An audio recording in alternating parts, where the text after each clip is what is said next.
tackling poverty and inequality, tackling unemployment, especially among young people, and of course cross-cutting issues such as consolidating national cohesion and unity while addressing transparency, accountability, and impunity. As a network and an agency, we are convinced that the political process that we currently have, especially bordering on largely the reasons why we are here, focus on humiliating competitors, critics, and those who do not agree with the views, rather than building consensus and strategies for solving our country's issues. So we take note of progressive processes that have taken place to try and deal with some of those concerns, but we are also convinced that the people, the economy, eradication of suffering and promoting dignity are not a preserve of politics and therefore of governments. Progressive voices have to be given their place at those particular tables. And that is why beyond the Agenda 4 issues, the three concerns that I've raised are concerns that are bedeviling Kenyans today. Consequently, and despite being detailed in past review processes, including the Kenya and NEPAD APRM process reports, the Justice Waki and Krigler commissions, the National Cohesion and Integration Commission reports, the Truth, Justice and Reconciliation Commission TJRC report that of course led to the 2007-2008 Kenya National Dialogue and Reconciliation process, the Vision 2030 document itself, and much more closely, we take note of progress and regress that were made in the 2017 Joint Parliamentary Select Committee. And one agenda that not so many of us have talked about here today is the Building Bridges to Unity process that was quashed by our courts. These, ladies and gentlemen, are opportunities that give us the privilege, therefore, to make progressive steps that give us platforms to be able to exercise progressive aspects that therefore address the conflicts and the challenges that Kenyans are facing. The second broad conceptual challenge that we submit to Azimio today is the increasing feeling of hopelessness among the citizenry due to being disempowered and indeed the lack of organizing, lack of an objective and consistent voices among the citizen groups. Must it be the Right Honorable Raila Odinga who will stand between the injustices that Kenyans are facing and the progressive steps that Kenyans require from their governments? The answer is no.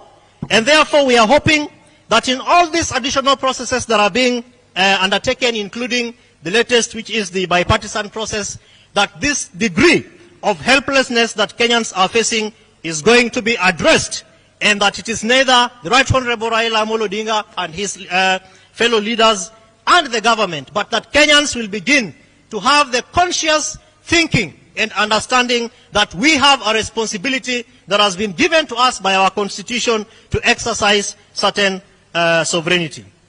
Therefore, in finishing, what are our 6 proposals to Azimio and to the bipartisan committee? Number 1, we are proposing that we need to restructure the executive to dignify and institutionalize the opposition to perform its oversight role effectively within a presidential system. Now, this memorandum explains the pros and cons of a presidential system, the benefits that Kenya has been able to accrue between the presidential and even the parliamentary system that we enjoyed its stint a few years ago. The Constitution of Kenya, therefore, provides that elections, as Suba Churchill rightfully said, will be held every 5 years. But it also establishes an electoral management body, otherwise called the IEBC, Independent Electoral and Boundaries Commission. The mandate and the functions of that commission is to conduct free, fair, transparent and accountable elections for Kenyans. In exercise of that mandate, Kenyans vote for 6 positions that, of course, interest different contestants. Going by past electoral experiences, we have been told that winning the presidency means getting everything and losing everything if you lose and fail to become the president. This is happening both at the national level, regional levels, county levels, but even at an individual level. When you run for president, like the 4 candidates who ran for office and did not lose it, where do we take you to? What does that mean for us as a people? And therefore, we are proposing that we need to begin to have a conversation as candid as is possible to review this structure that therefore will be able to open up certain spaces for us to be able to look at how we can be able to strengthen accountability, transparency, and indeed integrity of various agencies. The second issue that we are raising, devolution. So strengthening devolution, institutional performance, and governance. We have seen, and as a network, we have undertaken an analysis of the promises that were made by both Azimio la Umoja and also Kenya Kwanza on devolution and the benefits that would be that would accrue to Kenyans with this. We are sorry to say that Kenya Kwanza government has failed to live by the dreams of Kenyans and the prospects that have been given to us through the Constitution of Kenya insofar as devolution is concerned. And therefore, we are proposing that, 1, funds that have been contained by the national government that are supposed to go to county governments be released, and that the bipartisan process that has been proposed begins to have a candid conversation around how we can be able to forestall the challenges that come with the division of revenue allocation.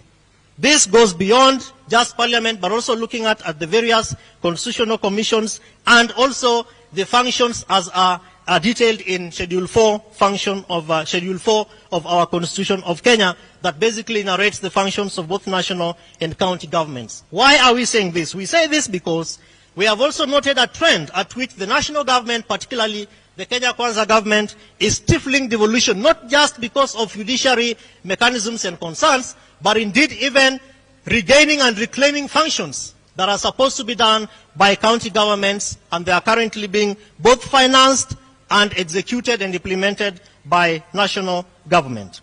If we fail to do this, ladies and gentlemen, therefore what will happen? For the first time, as one of my former speakers has said, we are noticing a trend where public servants have not been paid. County governments, various service delivery sectors have actually threatened to go on strike. Are we saying that it is the demonstrations that are going to get us back to the drawing and talking table? The answer is both yes and no. Why?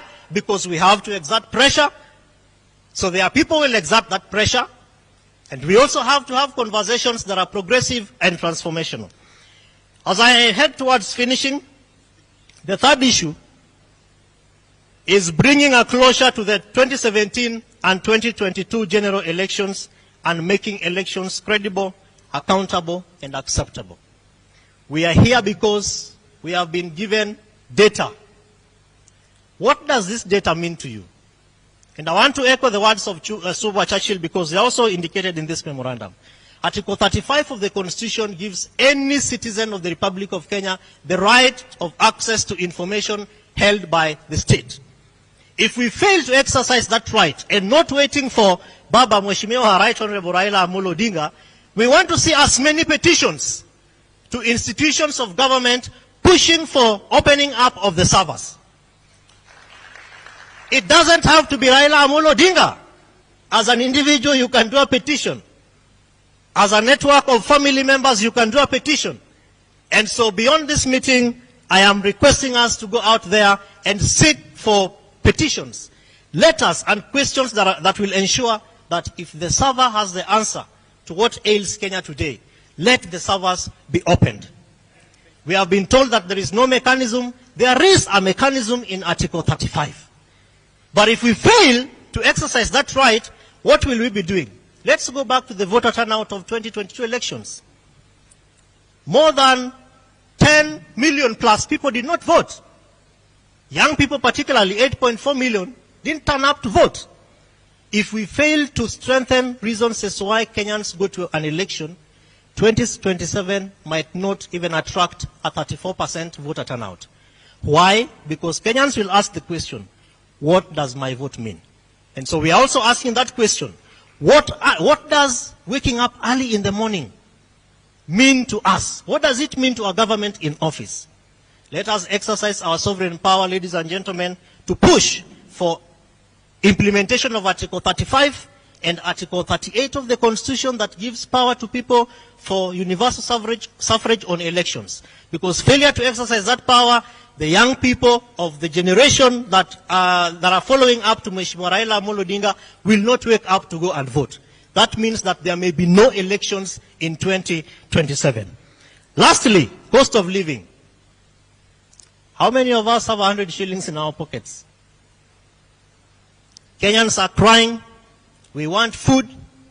And it is the responsibility of any government that calls itself a caring government to provide mechanisms, stable environments, and opportunities for people of all cadre, whether elders, young people, persons with disability, the youth, women, children, to find food to eat. Children want to go to school. We are asking the government to exercise its power to make cost of living affordable, achievable for the majority of Kenyans. I thank you so much for listening to me on behalf of the people who sent me here. God bless you, God bless Kenya, and God bless Azimio. Asanteni.